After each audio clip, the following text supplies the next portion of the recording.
కళ్ళని తొంగి తొంగి ఒక్కసారి చూస్తున్నా ఏంటిలా పైన లేని వెన్నెలంత నేల మీదకొచ్చినట్టు నువ్వుంటే చూడవా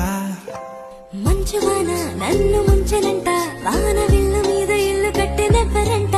ఈ లోకమంతా నిన్ను చూసినంట ఏ దిష్టి నిన్ను తాకకుండా ఇంటిలోనే దాచుకుంటా రంగు రంగు